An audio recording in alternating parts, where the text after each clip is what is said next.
가다듬고 희망 중 기다리면서 그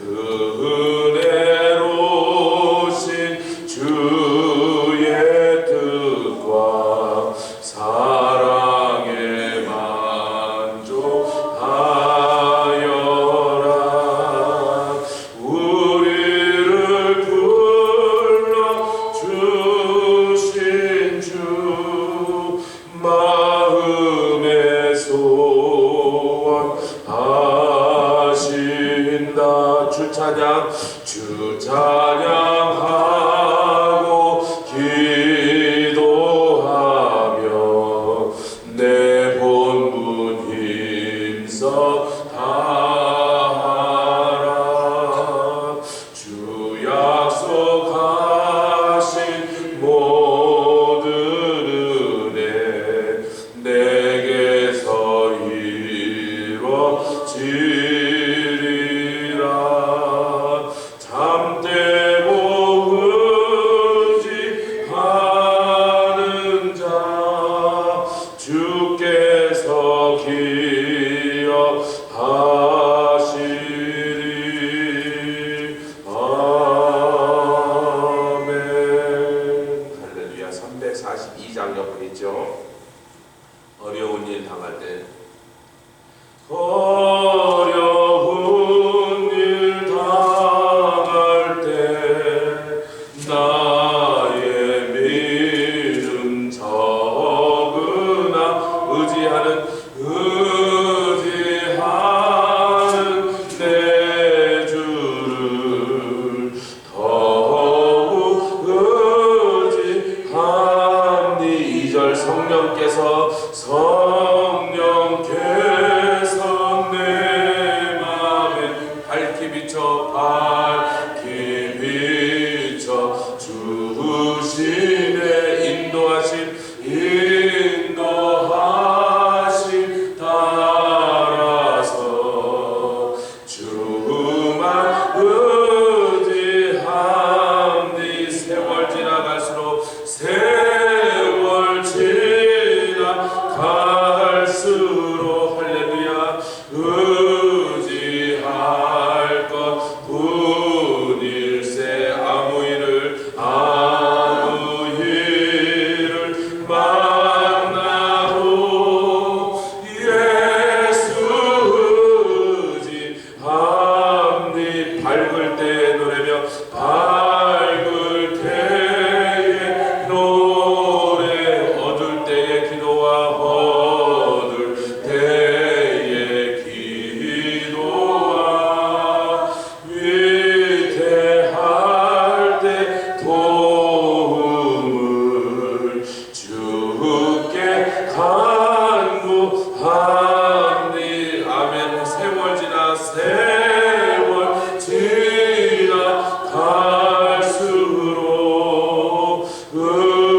의지할 것 뿐일세. 아무 일을 만나도 예수 의지함니. 생명 있을 동안에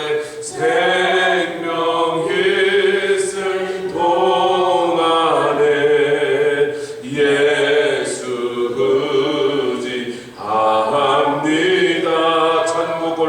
천국 올라가도록 의지할 것 뿐이. 세월 지나갈수록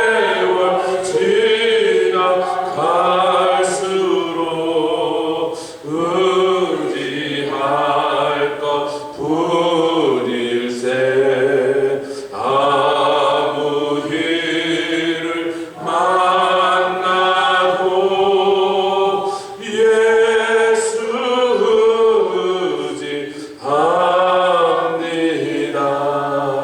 할렐루야. 주님 감사합니다. 성령께서 우리 마음에 밝히 비춰주시고 인도하여 주시니 그저 뒤를 따라가 불기둥과 구름기둥을 따라가던 이스라엘 백성을 약속의 땅, 축복의 땅으로 인도하신 것처럼 주님 천성문에 인도하여 주심을 감사합니다. 주님 의지합니다.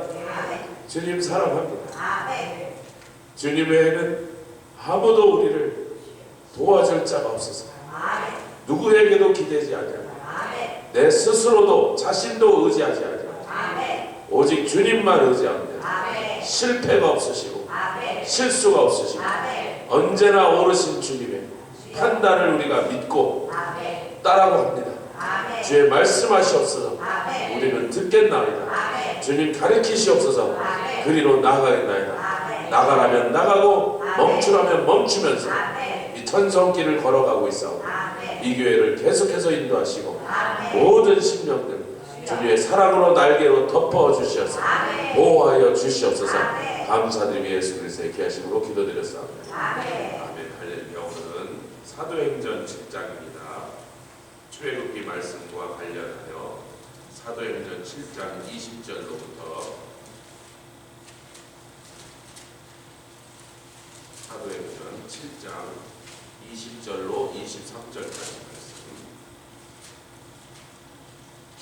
하나님의 사람 모세에 관한 기록이죠. 사도행전 7장 20절로부터 23절까지 말씀 한 절씩 교독하여 봉독하겠습니다. 찾으셨습니까? 그때 모세가 났는데 하나님 보시기에 아름다운지라 그 부친의 집에서 석 달을 길리우더니 버리은 후에 바로의 딸이 가져다가 자기 아들로 기름해 모세가 애굽 사람의 학소를 다 배워 그 말과 행사가 등하더라. 나이 40이 되매 그 형제 이스라엘 자손을 돌아볼 생각이 나더니 우리가 출애굽기에서 기록과 이 사도행전의 기록을 대조해 보면 정확하게 일치하는데 한 가지가 좀 다른 앵글에서 말하고 있죠. 거기서 모세의 부모 좀 누굽니까? 아므람과 아버지 이름이죠. 요게벳이 모세를 보니 준수하게 생겼다. 근데 사도행전에는 그것이 자기네들의 육정으로만 일어난 일이 아니라 하나님이 그 아기 모세를 아름다운 사람으로 얼마나 사랑스럽게 그를 여기시는지 그 주님의 마음이 그 부모의 마음 속에 깃들어 내려왔다. 할렐루야. 그러니까 우리가 육신의 점으로 자기 새끼를 이뻐하지 않을 사람이 어디 있어요? 아니 고슴도치도 자기 새끼가 이쁜데. 근데 뭐 그걸 뭐 성경이 언급할 만한 가치가 없는 거잖아요. 아니 세상에 미물 짐승도 자기 새끼를 이뻐한데 뭐 그거 뭐 성경이 그 얘기를 따로 새삼스럽게 기록할 필요가 있습니다. 그런데 그것이 오늘 사도행전 주님의 마음이 그 부모에게서 역사하셨다. 그러니까 죽이겠다고 해도 그 바로의 추상 같은 명령에 대항하여 이 아기를 보호하려는 마음이 용기가 생겼다고 합니다. 이 아므람이라는 이름은 하이 플레이스다, 높은 곳이다 그런 뜻이에요. 아므람이란 말은 백성이라는 뜻이고 하이 플레이스다. 어머니는 저호바 글로리, 여호와께 영광을.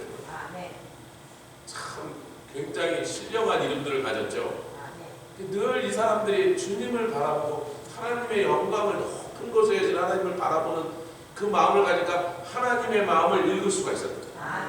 어쩐지 하여튼 그 마음속에 뭐 도저히 우리 가족이 몰살하는 한이 있어도 이야기를 지켜야 될 것 같은 거예요. 그 다음부터는 뭐 모든 기록이 일치합니다. 부친의 집에서 부모의 집에서 석 달을 기르더니 뭐 버리운 후에 바로의 딸이 가져다가 자기 아들로 기르더라. 잘하는 내용이죠. 근데 이제 그 다음에 출애굽기의 내용과 다른 내용이 또 나오니라. 출애굽기에서는 나중에 3장과 4장에 내일 모레 가서 따라갈 것인데 모세가 하나님께서 여러 가지로 막 이래서 저 못합니다, 저래서 못합니다, 뭐 다른 사람을 보내소서 막 나는 말을 못합니다 할 때 그때 꼭 끼어서 한 말이 말하면 자기가 이제 말이 어눌해졌다, 자기 이제 말도 잘 못한다, 특히 애국말 40년 안 썼더니 잘 생각도 안 난다 이러고 하나님 앞에서 사기를 치려고 그러다가 하나님 앞에 걸렸어요. 내일 이제 자세하게 나. 근데 오늘 보니까 모세가 애굽 사람의 학수를 다 배워 그 말과 그 행사가 둘 다 능하더라. 여러분 말은요 로고스입니다. 그냥 그대로 말이에요. 행사는 행사는 에르곤이라 그래서 우리가 힘이라는 것을 말할 때 나오는 단어가 이 에르곤이라는 단어가 그 밑에까지 해서 월킹하다, doing하다 그러거든요. 능하도라는 말은요 두나미스라는 단어를 어원으로 한 두나토스라는 단어가 있어요. 두나미스, 우리가 성령을 받으면 그 권능이 임하고 그 두나미스예요. 학술은요 소피아, 위즈덤이다. 배우다는요 파이데우오. 여러분 헬라어나 헬라 말로 파이데오는 그러면 배우다, 교육이다 그런 뜻이에요. 더 설명이 필요 없어. 그의 지혜, 소피아, 잘하는 단어죠. 파이데오는 배움, 에듀케이션이라는 단어. 로고스, 말, 행사, 에르곤, 능하더라, 두나미스에서 떠나서 강하게 그 일을 할 수 있다. 자, 이제 언어적으로 그렇게 우리가 살펴보고 제가 이제 어제 이 말씀을 이렇게 묵상하면서 하나님께서 이 모세를 영적 지도자로만 세우신 게 아니고 200만이 넘는 최소한 200만, 어떤 학자들까지는 300만까지 보는 사람들이 있는데 그 당시에 애들을 좀 많이 낳았거든요. 300만 넘어갔을 거다 이렇게 말한 사람인데 그렇게 큰 민족을 민족적 지도자, 즉 왕은 아니었지만 마치 왕 같은 역할을 했던 영적 신앙의 지도자였으며 또한 동시에 정치적 지도자로 그들을 이끌고 갔어야 됐습니다. 우리가 그 우남 이승만 대통령이 미국에 1900년쯤 와가지고 1905년쯤 와가지고 프린스턴에서 박사학위를 받으십니다. 여러분들 놀라지도 않는데요. 한국 사람 최초로 받은 거예요. 아이빌리그에서요. 그때 당시 미국에 오면 영어부터 배웠어야 되냐? 여러분 미국 오기 전에 그분이 영어를 어디 가서 학원 가서 배웠을 거라고 생각하세요? 한 번도 들어본 적 없는 외국어, 미국 영어를 미국에 와서 배워갖고 다른 미국 학생들과 똑같이 겨뤄서 프린스턴에서 박사학위를 따고 있어요. 그리고 유럽들을 돌아다닙니다. 세계를 볼 수 있는 눈이 열렸어요. 이제 모세가 애굽에서 받았던 교육이 어떤 교육이냐? 세 가지로 우선 기초 학문에 대한 탄탄한 교육이 있었습니다. 애굽은 당시 최고의 농업수를 가졌어요. 나일강 물을 끌어다가 관계 시설을 해갖고 애굽의 신명기랍니다. 그 가나안 땅은 애굽 땅과 같지 않아서 그 애굽 땅은 발로 물을 끌어내 이렇게 펌프를 얘기하는 거다. 발로 움직이는 펌프. 제가 지금 얘기하는 건 지금 4,000년 전 얘기입니다. 4,000년 전에 기계를 만들어서 그 발로 펌프를 만들어서 그것이 나일강의 물을 끓여서 곳곳에 농지에다가 관계 수로를 따서 가도 여러분 그런 농업 기술을 가지고 있는 나라가 당시에 애굽 말고 있었겠어요? 없었겠어요? 다른 나라에서는 꿈도 꾸지 못합니다. 한국에서도요 100년 전까지도 천수답이라는 말이 있습니다. 천수답이 뭐예요? 하늘이 비를 주면 그의 농사 짓는 거고 하늘이 비를 안 주면 쫄딱 망에 굶어 죽는 거고 그게 천수답입니다. 이게 50년 전 100년 전까지 한국에 있었습니다. 비가 안 오면 그냥 다 말라 죽어도 꼼짝도 못하는 그런 거. 그런데 애굽 사람들은 4,000년 전에 그 엄청난 농지를 그런 시설들과 그런 방법 도구들을 만들어 갖고 거기서 세계를 먹여 살릴 곡장을 거기서 일궜던 사람. 여러분 그리스 문명이 유럽 모든 서양 문명의 그 밑에 깔려있다 그러지만 그거는요 역사를 잘 모르는 사람들이에요. 그리스 문명이 태동하기 직전에 이집트 문명은 쇠퇴기로 들어가고 있었습니다. 근데 그 둘이 만납니다. 많은 그리스 사람들이 이집트에 와서 유학을 했는데 6세기경에 그리스의 수학자가 이집트 구경을 왔다 보니까 피라밋을 지었는데 대단하죠. 그 피라밋이 지은 지 2000년 된 거예요, 여러분. 2000년 전에 지은 피라밋을 보면서 야, 저 엄청난 돈들을 저렇게 많이 쌓으려면 이게 무슨 이 수학적 공식이 나왔는데 그때부터 그 사람이 삼각형에 대해서 연구를 시작합니다. 그 다음에 기하학이 그리스에서 다 나왔잖아요. 삼각형에 관한 공식 전부 그리스 수학자들이 만들어낸 것들이에요. 대수는 아라비아에서 발전했고 장사하는 사람들이니까. 기하학은요 그리스 사람들이 발전시켰는데 그게 어디서 왔느냐 하는 것에 대해서 말하는 거예요. 지금 이집트에서 왔습니다. 수학이 발달하고 과학이 발달했어요. 그거 보니까 전쟁에서 이집트 사람들은 애굽에 있는 좋은 말들이 병거를 끌기가 좋으니까 세계 최초로 병거를 전투에 사용하는 것을 개발해갖고 이집트 군대가 전 세계 어떤 군대도 감히 그 숫자나 뭐 훈련도뿐만 아니라 그 무기에서 이집트의 군대를 대항할 군대가 하나도 없도록 2000년, 3000년 동안 전 세계 최강자의 자리를 누렸어요. 여러분 먹을 게 많으면 도적도 많이 끓는 법이에요. 이집트가 곡식을 많이 생산하니까 뺏어 먹을 게 금도 많고 보물도 많으니까 그러면 도적도 많이 오는 건데 그걸 뺏으려고 군대들이 쳐들어온단 말이에요. 풍성하게 많은 모에 오는 놈들을 물리쳐야 되잖아요. 그러니까 군사학에 있어서 전쟁학에 있어서 이집트는 또 세계 최 선진국이었습니다. 그냥 제가 몇 가지만 얘기하는 거예요, 여러분. 의학이 발달했습니다. 이집트 의사들은 수술을 할 줄 알았어요. 그들은 항생제를 가지고 있어요. 이집트 사람들이 썼던 엔타이바이오틱이 뭔지 아세요? 모르세요? 제가 공짜로 가르쳐요. 꿀입니다, 꿀. 현대 의학자들이 말도 안 되는 소리예요. 이집트 의학자들이 꿀을 항생제로 썼다는 얘기를 듣고 말도 안 되는 무식한 소리 그리고 한번 검사를 해봤을 때 깜짝 놀란 일이 뭐였어요.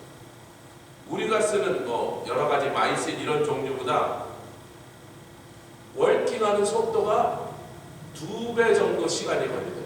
마이신이 들어와서 몸에 들어서 항생 작용을 하는데 10시간이 걸리는데 이거 20시간 걸리고 그 정도가 한 반 정도밖에 안 써요. 그때 당시 사람은요 몸의 면역력이 지금보다 좋아갖고요 그 정도만 줘도 삽니다.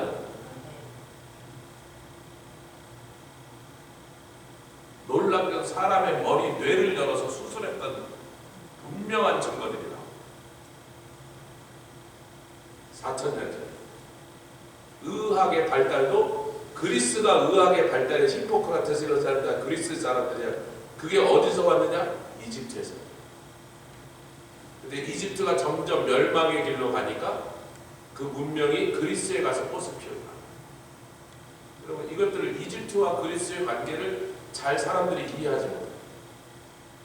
실제로 이집트 사람들이 굉장히 많이 그리스로 이민 갑니다. 나중에 자기네 나라가 점점 못 살게 되니까 그리스의 문명이 발달할 때 그걸로 이민 가서 그리스 주민 중에 상당한 포션이 이집트에서 건너온 사람.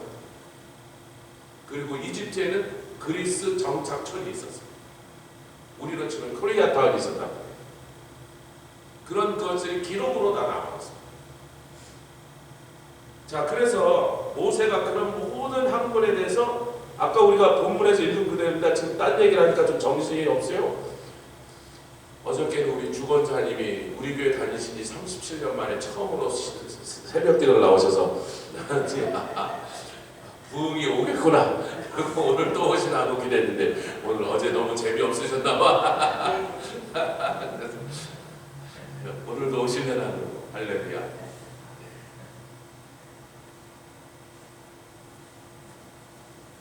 그러니까 이런 기초학문에 대해서 나중에 통치자로서 온 그 엄청난 이스라엘 회중을 끌고 광야를 거쳐서 가나안으로 인도하는 과정에서 이런 기초적인 학문에 대해서 아주 굉장히 능통하게 잘 배웠던 모세의 그 판단력. 두 번째는요, 이 제국 경영입니다. 같이 해서 제국 경영. 여러분 영국이요 다 쫄딱 망해서 쪼그라진 지가 지금 7, 80년 지냈는데도요 아직도 그래도 영국에 가야죠. 박사학위는 영국에 받아온 박사학위를 제대로 치고, 영국에서 받은 박사학위 받은 사람은 옥스퍼드하고 하버드가 거의 똑같은 것 같죠. 박사학위에서는 안 그렇습니다. 영국에서 받은 박사학위는 미국에서 받은 박사학위도 값어치가 다릅니다. 왜냐하면요, 그 나라의 연구는요 500년 동안 전 세계를 패권 국가로서 주름잡던 나라의 그 모든 자료들이 도서관의 기록으로 다 남아있어요. 대학교 좋은 거 한국에서 뭐 시설 좋고 뭐 학비 어쩌고 교수가 어쩌고 그렇지만요, 유럽이나 미국의 대학교는 대학교 좋은 건요 도서관에 장소가 몇 권이냐 그걸로 끝나요. 50만 권 있는 대학교 앞에서 10만 권 있는 대학교는 뭐 명함도 못 내립니다. 왜냐면 그 장소가 어떻게 모였냐면 수백 년 동안 모아온 거야. 전 세계에서 나온 출판물입니다. 그러려면 패권 국가예요. 그 나라의 영향력이 전 세계 곳곳에 미쳐서 남의 나라에서 나온 출판물도 다 갖다 놨단 말입니다.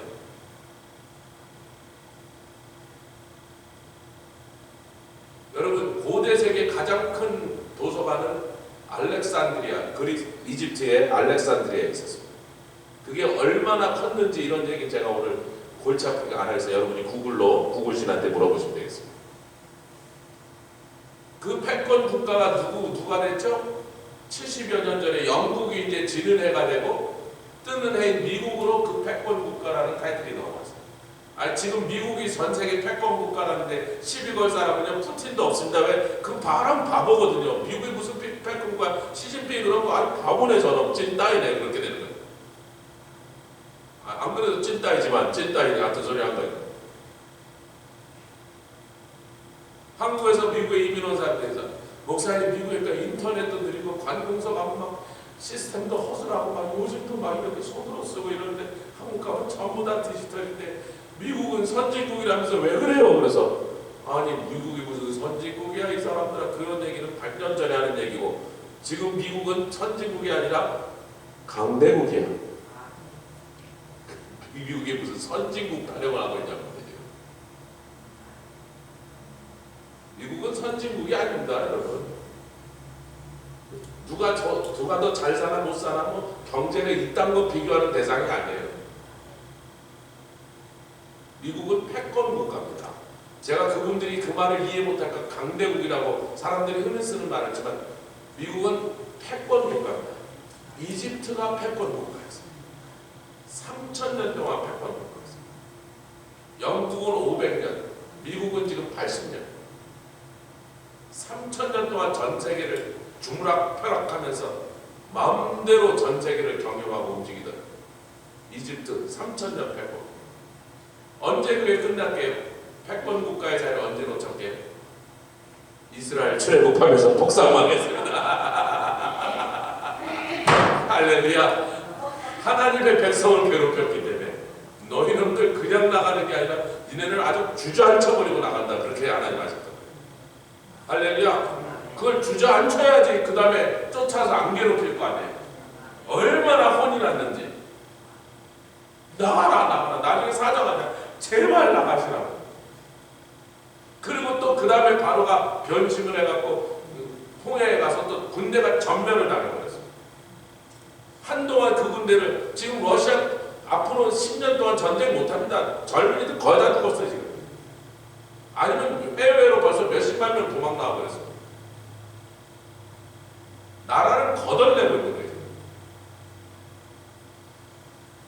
그렇게 하나님이 이집트를 3000년 동안 아무도 넘보지 못하는 패권 국가로 그렇게 세워놓으셨다가 출애굽할 때 아주 그 나라를 위에서부터 밑에까지 와장창 사회를 붕괴시켜버리시고 산업을 다 멸망시켜버리고 군대를 전멸시켜버리시고 부가 다 빠져나가요.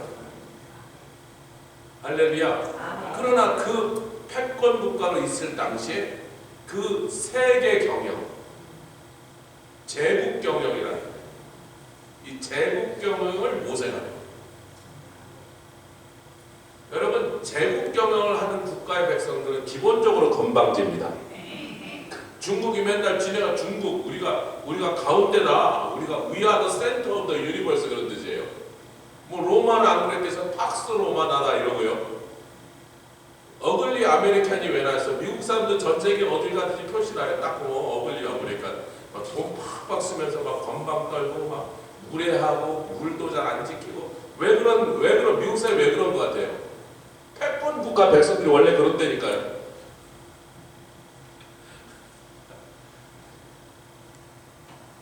여러분 미국이 1년에 군사비로 쓰는 게 1000조입니다. 1000조. 그래서 천조국이라고 해요. 미국을 부른 말이 항상 천조국. 군사비로 국방비로 1000조 쓰는 나라. 중국이 한 200조 써요. 5분의 1. 러시아는 100조밖에 못 써요.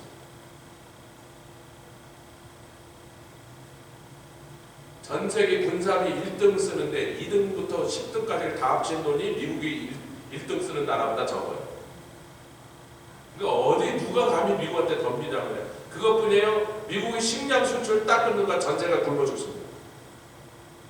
콩과 옥수수 딱 쥐고서 밀도 마찬가지예요. 까불지 마. 우리가 수출 딱 끊어버려? 그럼 전세가 벌벌 떱니다. 그러니까 패권 국가 사람들은 오만하죠. 그 오만할 만한 거예요. 힘을 바탕으로.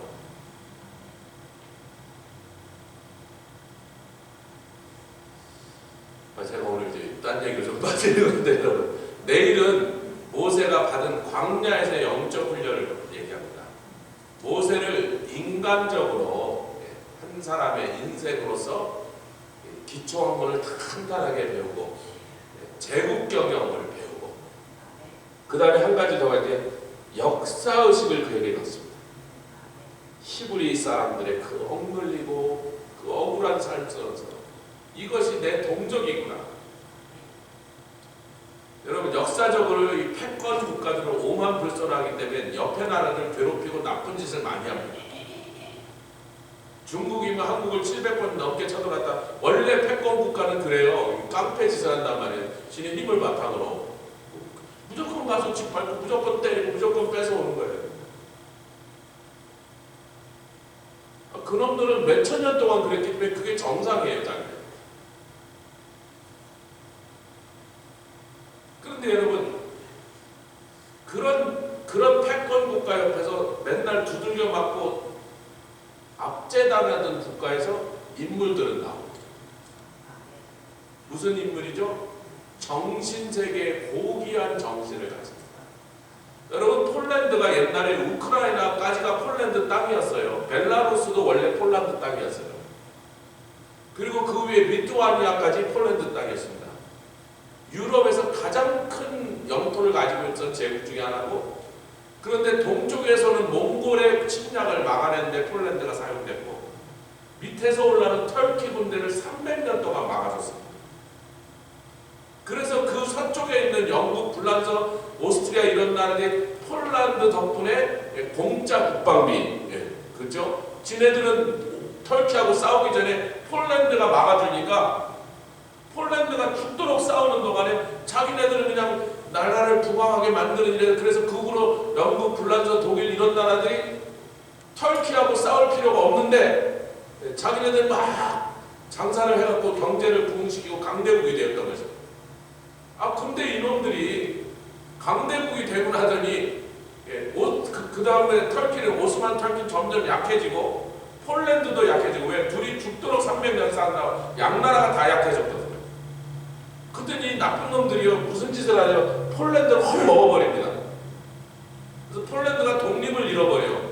오스트리아, 불란서, 프러시아, 러시아가 들어와서 갈라먹어버립니다. 나라가 없어져 버립니다. 그때 얘기가 퀴리 부인 얘기입니다. 그때가 그렇게 나라가 없어졌을 때, 그러다 1차 대전 끝나고 겨우 독립을 되찾습니다. 독일과 러시아 그 나라들이 엉망된 사이에 폴란드 땅을 찾아줘서 옛날 땅의 한 3분의 1 정도를 폴란드를 찾아줍니다. 근데 2차 대전을 시작할 때 한 번은 독일이 와갖고 쓸고 가면서 폴란드 사람들을 죽였고요. 그 다음에 러시아가 와서 폴란드 사람들을 죽였는데, 그때 독일이 쓸고 갈 때 우파에 가담한 우크라이나 사람들이 100만 명쯤 폴란드 사람을 죽입니다. 그런데 우크라이나 사람들이 다 우파가 아니라 절반은 또 공산주의자야. 그래서 그것들은 러시아의 소비에트에 붙어갖고 좌파 공산국가 군대가 독일을 쫓아 들어와서 독일군을 쫓아내고 물세 또 우크라이나 사람들 100만 명을 또 죽입니다. 폴란드 사람이 200만 명이 우크라이나 사람들한테 몰살을 당해요.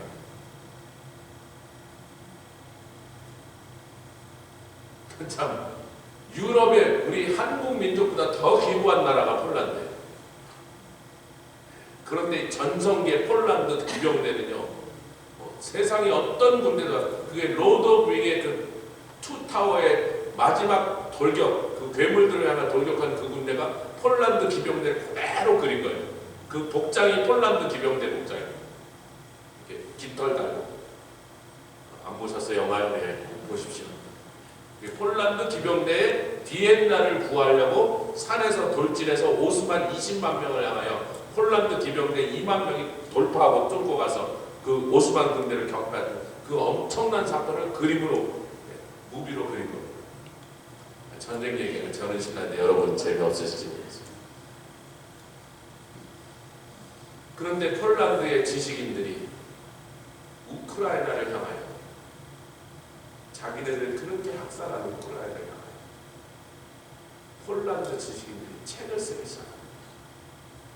저 우크라이나 사람들이 전쟁을 잘하고 호전적인 사람들이지만 그 우크라이나 지방에 그 유명한 코사크가 시작된 것입니다. 코사크 기병대. 그 사람이 굉장히 호전적인 사람. 옛날부터 천년 전부터 이 사람들 싸움밖에 할 줄 아는 게 없어요. 전쟁의 귀신들이에요. 지금 러시아하고 싸우는 거 보세요. 지금 그래. 와라, 우리가 너희들 다 죽일 테니까. 우크라이나 원래 그게 피 속에 그런 게 있다니까. 그런데 이 우크라이나 사람들이 항상 어느 시대에도 독립을 가진 적이 없다가 처음으로 20세기 들어와서 독립을 가지고 나라를 세우니까 이 정치 수준은 형편없는 거예요. 그래갖고 막 절반은 나치한테 붙고 절반은 스탈린한테 붙고 이래갖고 흉악한 짓에 제일 앞장서서 한 겁니다.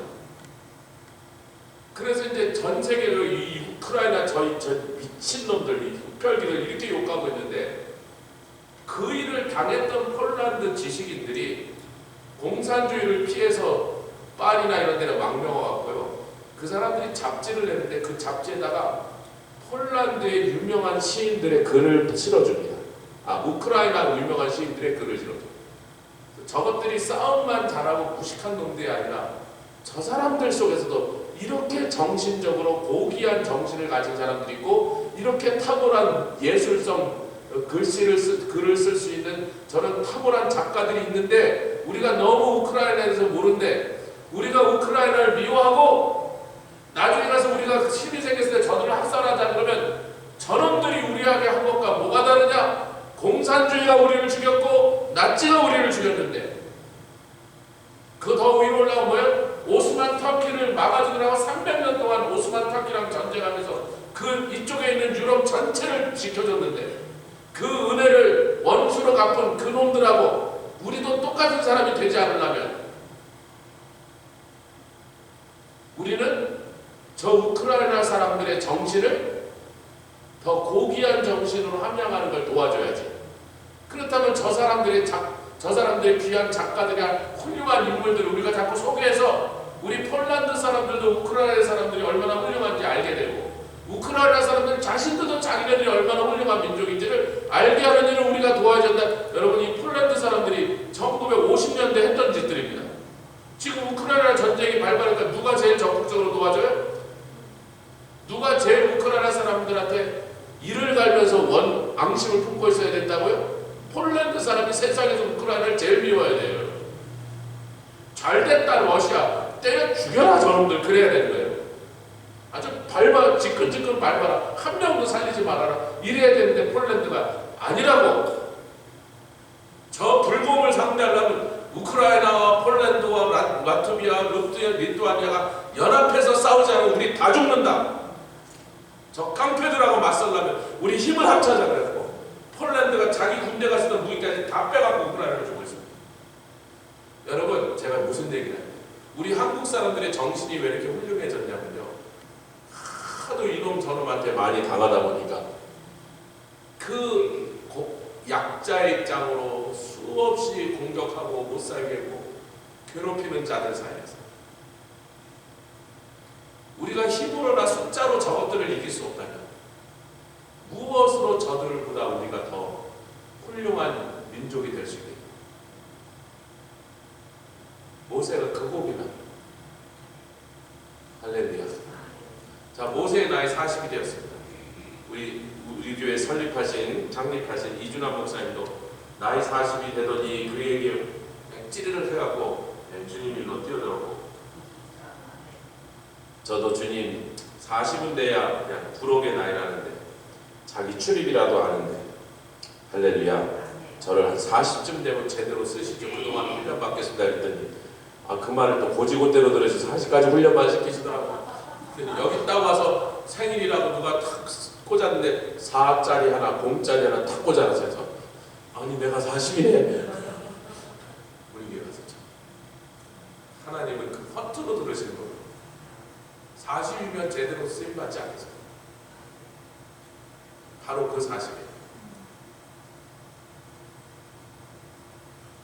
모세가 자기 형제 이스라엘 자손을 돌아볼 생각이 그때 나더라고요. 여러분, 내일 이제 광야에서의 훈련을 계속하겠습니다. 우리 예수님은요, 제국 경영도 안 배우시고 기초 학문도 안 배우시고, 제가 볼 때 우리 예수님 학력 적으라면 초등학교 졸업도 못 넣어야 되고 회당밖에 다니신 적이 없으셨을 것 같아요. 예수님만 그랬으니까 베드로, 요한 이런 사람들을 저 예루살렘 지역 유대인들이 저 무식한 자들이 저것들이 저 국민학교도 못 나온 것들 이렇게 욕을 먹었을 거란 말이에요. 그런데 예수님과 그 제자들은요, 제국 경영 이렇게 민족을 끌고 가는 일을 한 번도 하지 않고요, 교회에서 영적인 지도자 역할만 하셨습니다. 할렐루야. 그들에게 뭐면 충분했다? 하나님의 말씀, 토라의 말씀이면 충분했다. 할렐루야. 그런데 바울은요, 전 세계를 다니면서 가말리아의 문화에서 배웠던 그 엄청난 지식과 또 그가 가말리아의 문화에게 오기 전에는 아마 다른 그리스에도 유학 갔는지 몰라, 가보니까 아덴에 가서 말을 잘하더라고. 헬라 말에 능통한 거 보니까 헬라식 교육도 받은 거예요. 헬라식 학교를 다녔던 거죠. 그 바울을 통하여 신학이 정립되고 기독교의 교리들이 굉장히 깨끗하고 아주 누구나 들어도 이해할 수 있고 동의할 수 있도록 그렇게 잘 그 교리들이 정리되도록 하시나요? 그래서 이런 모든 퀄리티들이 하나님 쓰시는 지도자들이 먼저 배워야 되는 것인데, 이제 40이 되기까지 그걸 배우고 40부터는 이제 그렇게 쓰임 받으면, 제가 이제 나이가 이제 60이 다 돼서 보니까 이제 한국 나이는 60이에요. 올해부터 새 영이 발표돼 갖고 올해부터 세는 나이를 안 쓰고 전 세계랑 똑같이 만 나이로 쓰기로 됐습니다. 그래서 한국에 있는 분이 전부 다 나이가 한 살씩 줄었어요, 올해. 그래서 제가 세는 나이로 60인데, 제가 보니까 인생을 살아보니까 그래요. 우리 어른들도 계시지만 40대부터는 자기가 배우고 열심히 쓰다가 역량을 많이 하다가 50쯤 되면 자기 플레이버가 나오고 자기 컬러가 나오고. 아멘 안 하셔도 돼요. 여러분들 컬러가 좀 나오시라고. 60쯤 되니까 자기 멋이 좀 뭔지 알겠어요. 스타일이 아닙니다. 한국말 멋입니다.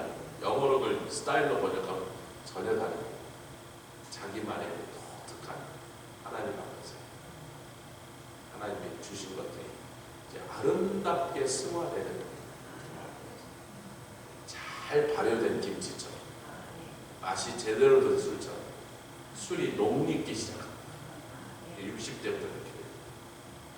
모세는 80쯤 되니까 도사가 된 것 같아요. 지팡이 하나 날라가요.